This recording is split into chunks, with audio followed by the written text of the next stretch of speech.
Hello, my name is Michael O'Keefe, aka the Movie Mystic. If you enjoy these film reviews, then please press the like button, subscribe, hit the bell, and stay in the know. Subscribing to this channel means you get to watch the coolest new film industry interviews, hear some groovy film reviews, and get some live streams too. Gwendoline is one of those movies you were confused you missed, but then it becomes a part of your personal visual museum of wonderful, phantasmagorical memories immediately. It has such cool images and it is shot so well. It is basically a more sexual and trippier Indiana Jones with two ladies and a bodacious dude navigating through the underworld of China to then go to somewhere totally surreal within China or within some sort of realm entirely.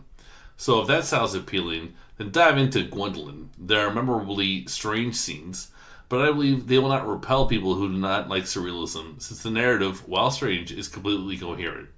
It is art that is entertaining. For example, it has some images of bondage, which is suggestive of BDSM.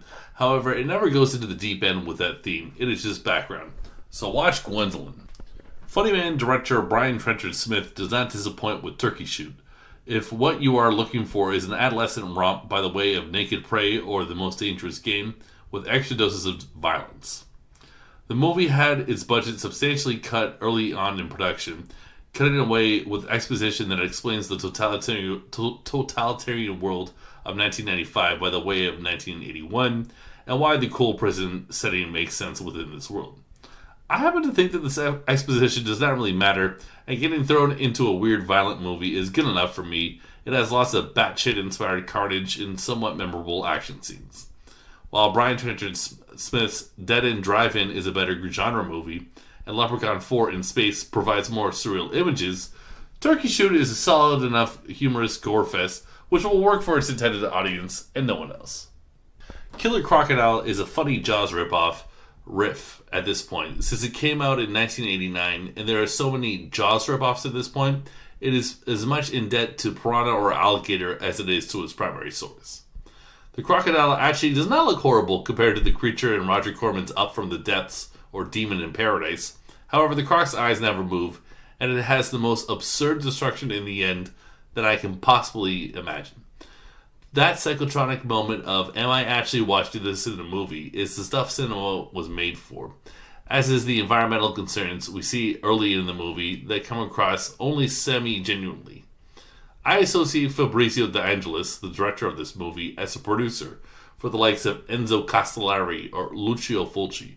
And while this movie does not have quite the flair of those movies by mentioned directors, it is still a silly, fun time. Killer Crocodile 2 must be one of the least demanded sequels of its time, but it makes for a fun double bill with the first one, and it is directed by first-timer Gianetto De Rossi, who had a long history to this point in makeup. He worked in an inspired fashion on projects as diverse as Rambo 3 to The Beyond, but took himself too seriously when directing this movie, as there are more attempts for real drama within a batshit series that is called Killer Crocodile. I still like the movie with the proto-Greg Sestero lead as well as the female journalist, with an ending that does not top the original's insanity, but looks awful and ends up being ridiculously funny.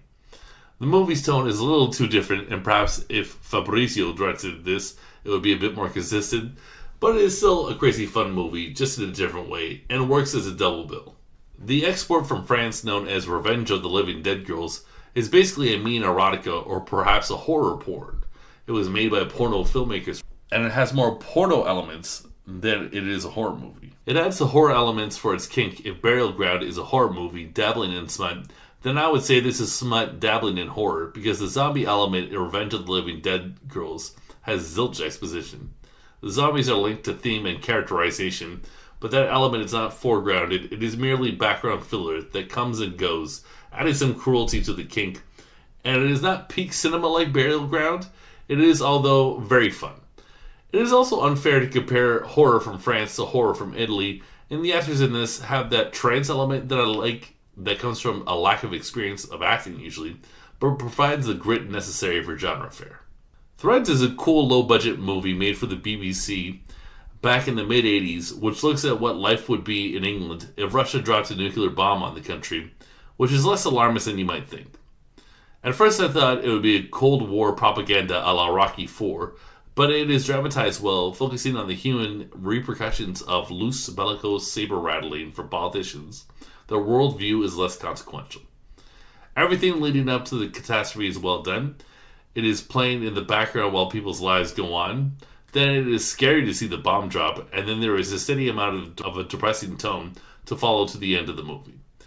Given the budget for a TV movie, this is really accomplished work, since it gives a sense of a post-apocalyptic world more maturely than a Mad Max movie, and does not play, in my opinion, as Cold War propaganda, at least not to the extent you might think it will.